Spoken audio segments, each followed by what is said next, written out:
How are y'all doing today, my friends? It's been about a week since we last covered Chris on the channel, and since then he's been pretty active on the internet, and nothing he's been doing has really been that notable, as you'll come to see in a little bit, but he did do a live stream yesterday where he ended it with a Q&A session, which genuinely, it was a lot funnier than it had any right to be. So if you were interested in hearing what Chris thinks about Sonichu's Pokedex number being given up, or if you were interested to hear what Chris thinks his future plans were going to entail, well, just wait for that in a little bit. But we do have to start on the boring stuff, because not everything Chris has done this week has been funny. And so for the past few days, Chris has been uploading a new video daily of Angelina Rosechu's Christmas play, which honestly doesn't really make much sense considering it's like a week till Halloween, but some people get in the Christmas spirit earlier than others.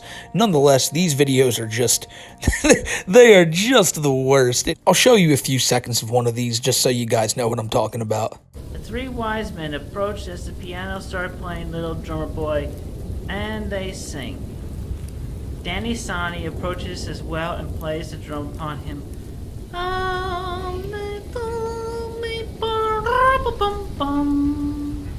Chris has to be the only person who's ever been able to mess up the parumpa-pum-pum from the Little Drummer Boy. At the end of the song, the lights are cut and the spotlight is shown upon Joseph, and Angelica tells Joseph, "Wake, Joseph, for Herod the king seeks to slay the young child. Flee to Egypt until when I tell you it is safe to return. Go, now." Joseph picks up the basket with the babe, grabs Mary by the hand, and they exit stage left. So yeah, if you guys were interested in listening to Chris's incredibly sacrilegious Christmas play where he takes all the existing characters of Jesus, Mary, Joseph gets to stay. I don't know why Joseph gets to stay, but Mary's replaced by Angelica Rosechu, it seems like. But if you're interested in hearing about more of that, Chris has 5 parts of that uploaded. And after seeing Chris just post those videos all week, I thought that was the extent of the content we were going to get. And that was until Chris uploaded about a minute-long clip the other day saying that the future live streaming of Chris Chan is imminent. So we all thought it was going to happen that night, but Chris decided to take the night off and stream the next day. But in this little 1-minute clip he uploaded, I do want to show you guys it, because the game Chris is playing, you can tell he's been waiting his entire life for something like this. And I don't know who made it for him. I bet you it's probably just a mod for some game, but it's so interesting. You can see how into the game Chris is, and when you see why, you'll know why.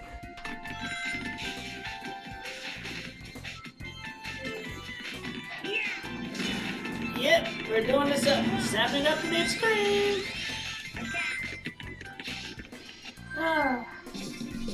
That's just one sampling of what's coming up in future live streams.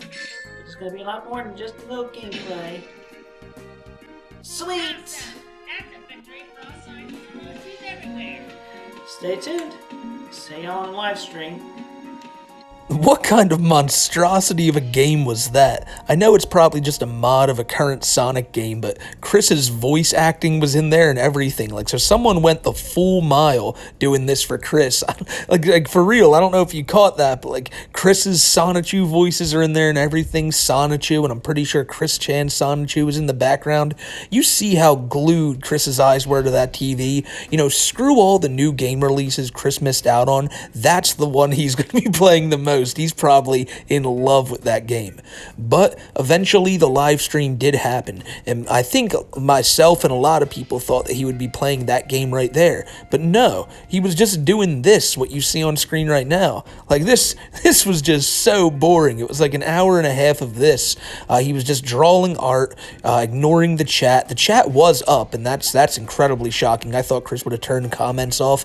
The entirety of the chat was just people doxing each other, which it's a Chris Chan chat. You don't really expect anything less.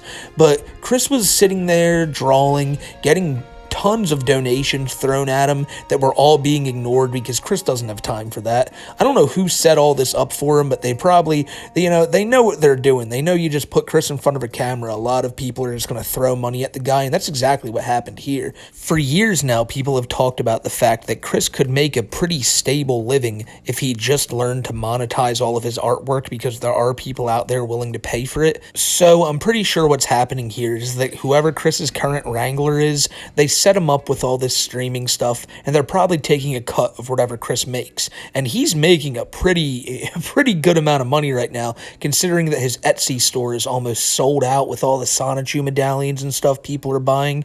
And I think it's just whoever has Chris under their thumb is probably pretty happy with everything going on here. Funnily enough, though, a few minutes into the Q&A session, Chris gets a phone call from somebody and forgets to mute his microphone, even says the person's name, and it's somebody that he alluded to in the jail letters, and somebody that a lot of people think is in the Prater group. So, I mean, we all assumed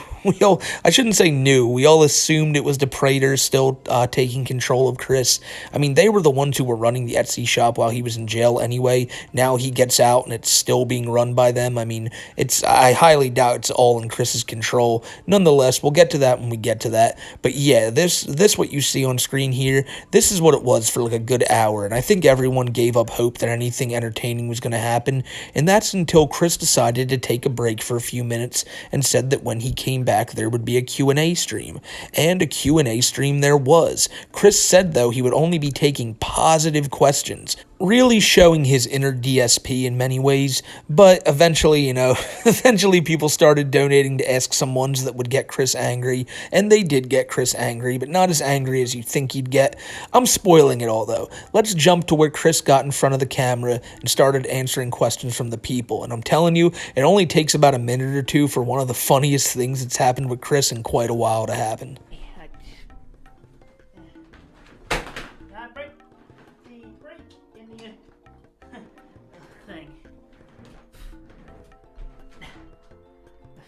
Boy ached.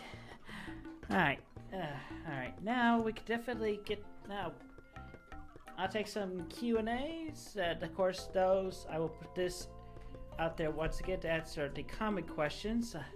Those that pay money will get their, actually put a legitimately good, safe for work type of question. They shall be read and answered. I pretty much answered a number of details and questions earlier throughout the stream so far. And wow, this thing is really fast. I can sort it out a little bit, but anyway, so just obviously try to keep the questions general, good, safe. Why that gift of all gifts? Anyway. The fact that the first thing Chris saw on there is the old Fanta picture, and then his face once he realizes it, I don't know, that why that gift of all gifts, ladies and gentlemen? He wonders why, He just said that this is going to be a new thing. He wants just positive, safe for work questions, and the first thing he sees is the old Fanta image. That's just glorious right there.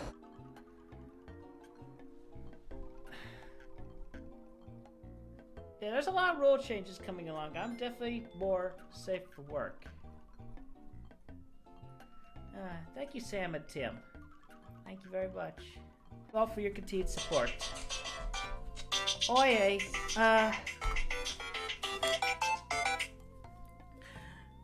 hey, Caden. Hey. Can you hear me? I'm not able to hear you if you can hear me.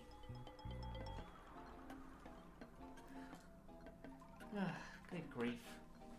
So Chris gets a phone call from somebody, and I'm pretty sure he meant to shut off not just the visual aspect of the stream, but the audio aspect too, but he just made it so you couldn't see him, but you could hear the phone call, and he was getting a phone call from this guy named Caden, who is, I'm pretty sure, one of the people Chris had referenced in the jail letters and everything. So this is someone, again, who is part of that Prater group, which to me confirms that they're the ones still running his Etsy page and helping him do all this stuff to get money.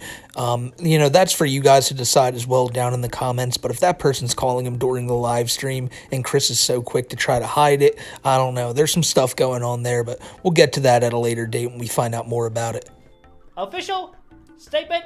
I reaffirm once again, despite my having typed it before on Twitter recently. Well, that depends on your perspective and opinion. Hey. But yeah, no. Never watching MLP G5. It's not supposed to exist yet ever in this timeline. Happy birthday, Zach and Ella.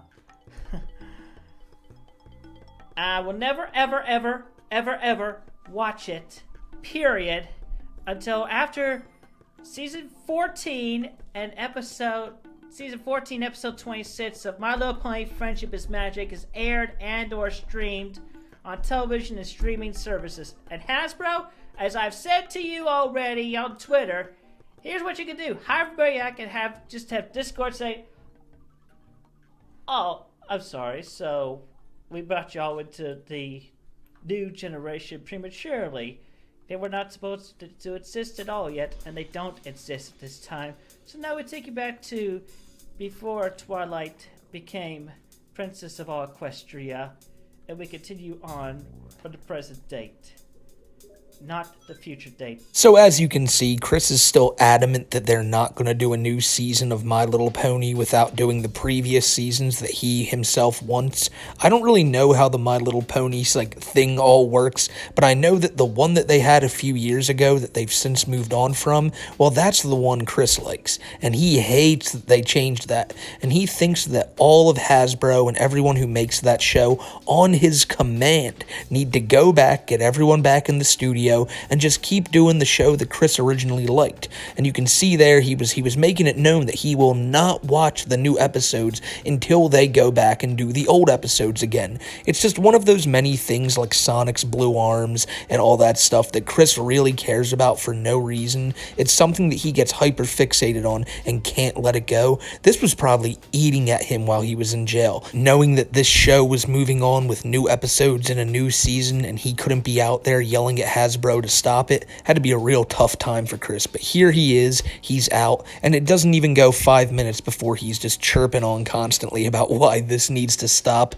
This is going to be something over the next few years that I can imagine Chris is going to be continuously at war with, because he's really expecting them to just cut it all down, stop it right now, and if they don't listen to him, he's going to keep on shouting, and probably, we saw what he did last time, going into stores and literally replacing the Sonic's Blue Arms, but Sonic's old arms. I wouldn't be surprised if he just starts calling and emailing Netflix or whoever streams this show, just demanding that they stop if Hasbro doesn't do anything. As you can see, and as you probably already know, this is very important to Chris, and to other people, they just go, whatever, who cares? But Chris just can't do that. He's incapable of it. Anywho, time to go stir some chaos. Anyway, something like that.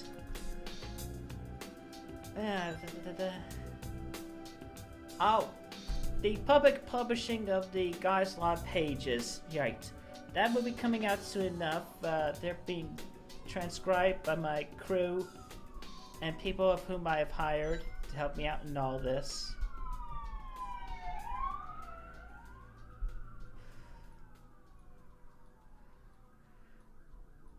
Okay, well that's a good thought.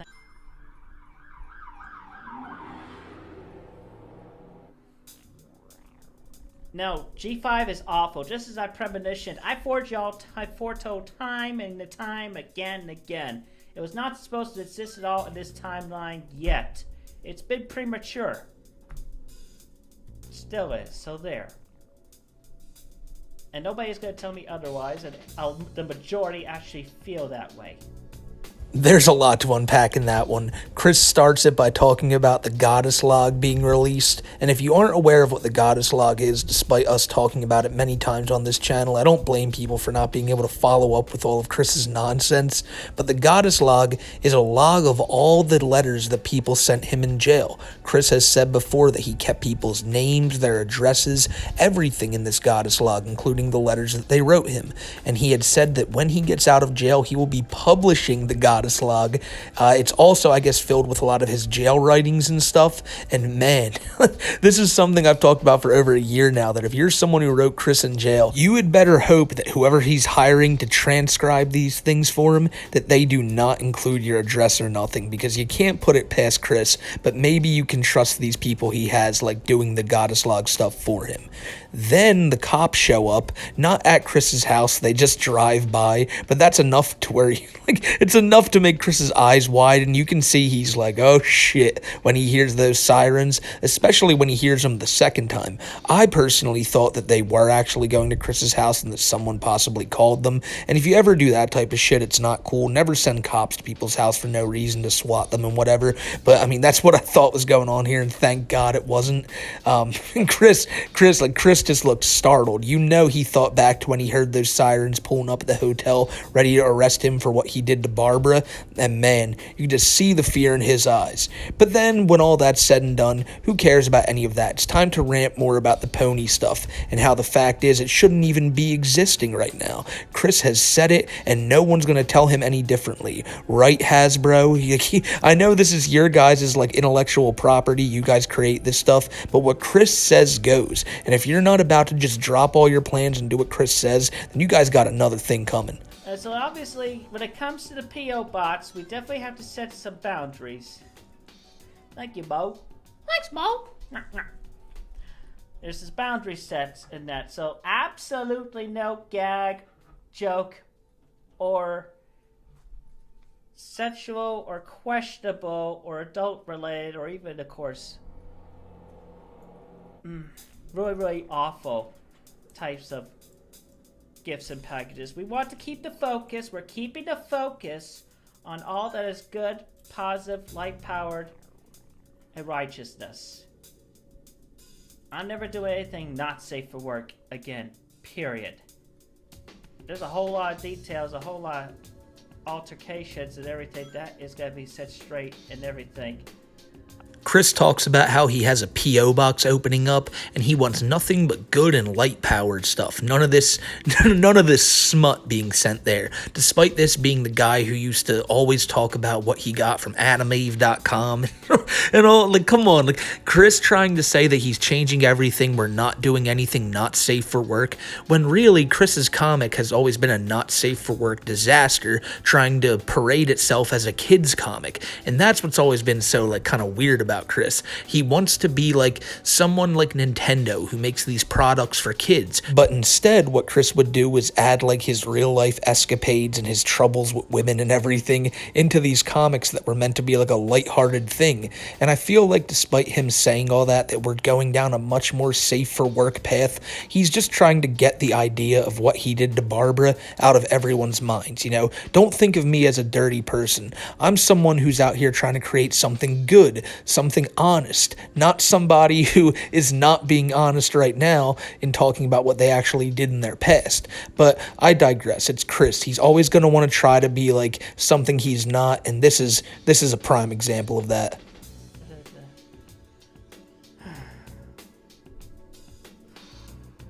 Think a moment. QnA meditate, focus mind.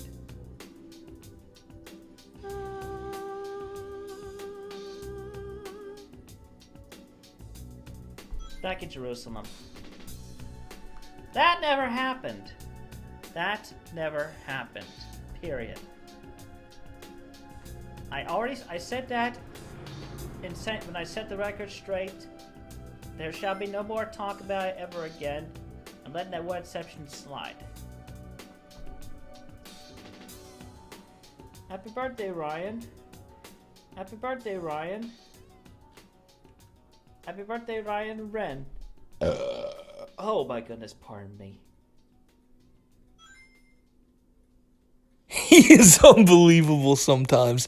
That's on par with as bad of a birthday shout out it was to when Barb gave one to Adam Lanzi. Someone also donated and asked about Chris's time with Barbara, and of course he gets so mad and tries to retcon the past by saying that never happened, and he'll let that guy slide now, but don't be asking about it again. And of course, this is something we all expected once he got out of jail, that he wasn't going to want to talk about his crimes in any way, shape, or form. He was very giddy to talk about him before he went into jail, but after seeing how long he was going to be separated from his toys and all his delusions in the outside world, he's never willing to bring that one up again.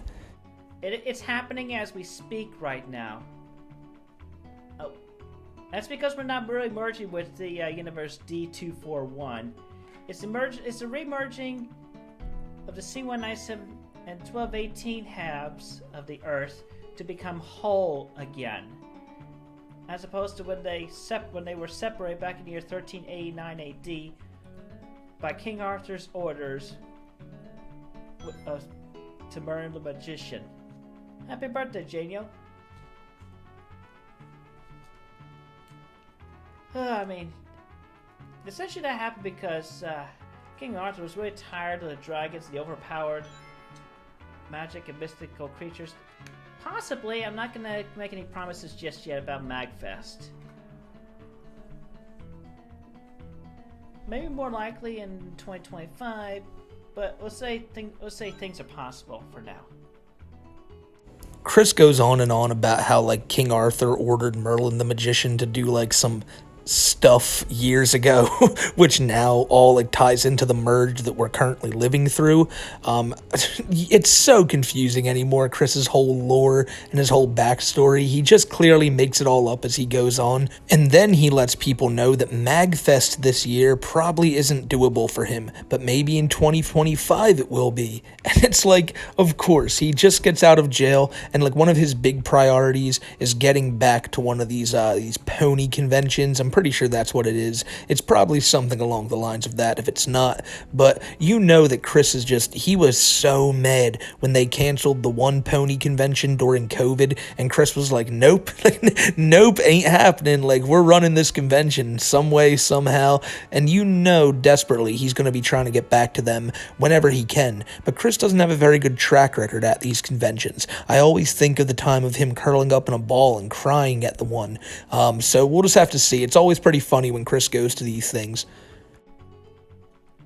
I'm not acknowledging Scarlet or Violet because there's Pokemon for the United States of America, as I've discovered and know and am aware of from Sarah's adventure. Over 160 unique species, literally.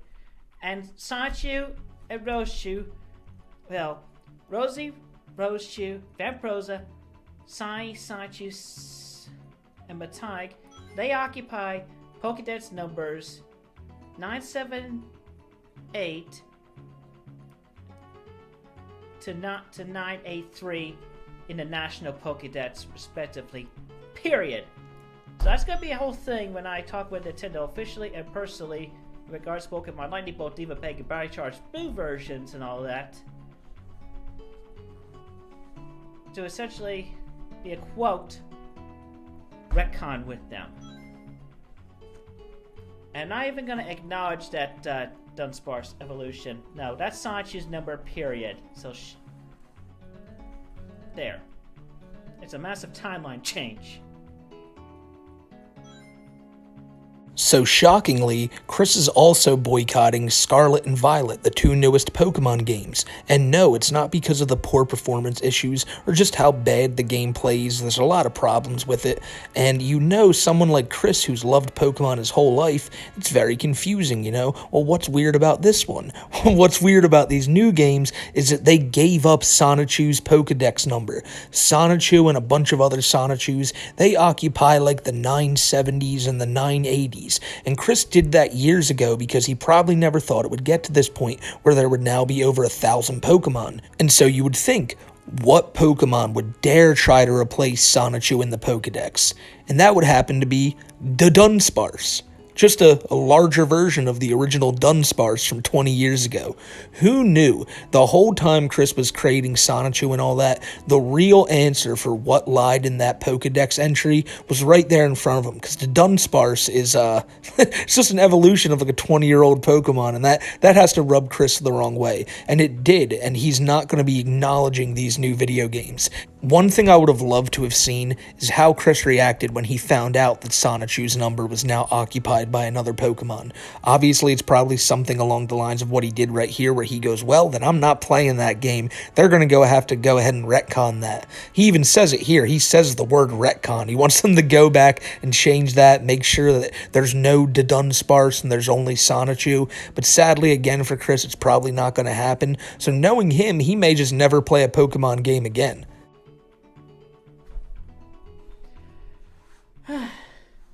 Anyway, interviews will be open, but it'll be more like, don't call us, we'll call you, kind of a situation. But collaborations and interviews are going to be a thing. But essentially, the future live streams, aside from this one, will include it'll be like varying from time to time until we find like a good niche. And at the point, they'll be like once a week. And they'll range from either drawing streams, maybe a Q&A, and maybe even some gaming live streams. And just whatever comes to feeling in that moment. It is yellow. It's just unfortunately the green screen is messing up with it. Nah, karma already dealt him a bad hand, period. Kiwi Farms is gone. It's dead. Alright, but for right now, we're gonna end this stream on a good little prayer and blessing for all of you.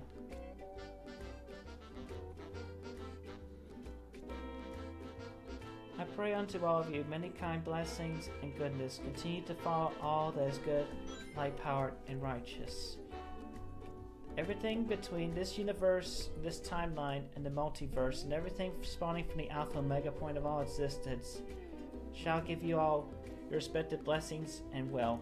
Keep faith, and let everything happen as they shall. Everything for the latter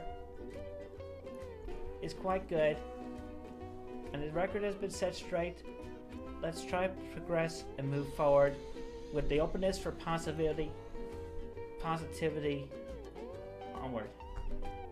Thank you all so very, very much.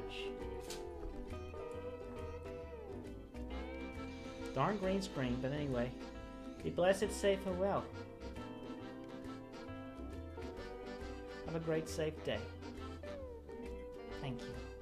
So after about 15 to 20 minutes of taking questions, Chris became incredibly overwhelmed by how fast the chat was going and cut the session short, despite saying he did a pretty good amount of time doing it. He really didn't answer that many questions. I mean, there were a lot of donations popping up, and most of them seemed to just confuse Chris. It was too many words and too little period of time for him to read, but it was still a pretty funny live stream nonetheless. He pulls up that cross at the very end. That's his new Sonic cross. I mean, come on now. Now we're getting a little crazy here. He has his own crucifix he's hanging up around his house. Chris gives his own prayer to say goodbye to everybody. And like, it would be normal if he was just doing this as like, you know, a religious man doing a stream. He wants to say a prayer with everybody before they get off. But his prayer is about himself and for himself, and just wants people in the world to be good. And honestly, that's a pretty solid message. But Chris's whole thing on it is he just wants people to be good to him, because Chris has been treated so lousy his whole life, and many people will argue it's for good reason, and especially after what he did to his mom, it's for good reason. But Chris just wants people to stop being toxic to him. He wants everyone to be nice and just, like, you know, constantly compliment his work and do what he says, because someone like Hasbro not doing a new season of the Pony Show, well, in Chris's mind, that's not being a good person. So by good, he means good in his mind, which is just doing anything he wants you to do. I know I'm kind of just repeating myself there, but it's the truth. Chris simply wants people to walk in his footsteps. And so I think the question is, are you going to walk with the Lord? Are you going to walk with Jesus Christ Chan Sonichu, or are you going to walk on your own? I'm pretty sure most people would choose to walk on their own, because, I mean, like, well, what kind of world do we live in anymore where Chris Chan, of all people, thinks he's Jesus? But that's where we're at. And this stream gave a pretty good indication of what we're going to be seeing from Chris in the future. Just seeing him do like random little art streams and maybe answer a few questions here or there. Probably just play video games most of the time. It's not going to be anything too terribly exciting. But then again, I don't think anybody was too really excited to see Chris get out of jail anyway and see what he would be doing after the fact. Most people thought Chris would just end up homeless on the street. Matter of fact, I'm pretty sure the majority of people thought that. But look where we are now. He has his own apartment, he has his own streaming setup, and he's getting showered with money from people who probably don't know any better and don't think that they're giving money to an actual motherfucker. But, you know, that's on them. It's a weird point. It's a weird point in your life you got to be at to be showering Chris Chan with money. But hey, you know, the world's a weird place. World is a weird place, ladies and gentlemen. So I want to thank you guys for watching this. Obviously, whenever Chris Chan does some wacky stuff, I'll be covering it here on the channel. I want to make it digestible for you guys, because obviously Chris's stream was like 2 hours with maybe like 3.5 minutes of funny stuff within it, and I'll be sure to keep y'all covered on whatever happens here. So as always, guys, thank you for tuning in, and thank you guys for 60,000 subs. I can't believe we got to that point. I mean, it's been wild. We started the day Chris got arrested. Here we are a few years later in the channel. The channel's been doing great, and it's only great because all you guys have been here the whole time. And I've always said it all the time, but the community we've built here is something, man, I'll cherish forever. You guys are friggin' goats. So in the future, I got a lot more good videos coming up. We got a new one coming up on old Jupiter, the hybrid, this week, and I hope you guys enjoy it when it comes out. And until next time, I'll see you guys later, and everybody take care.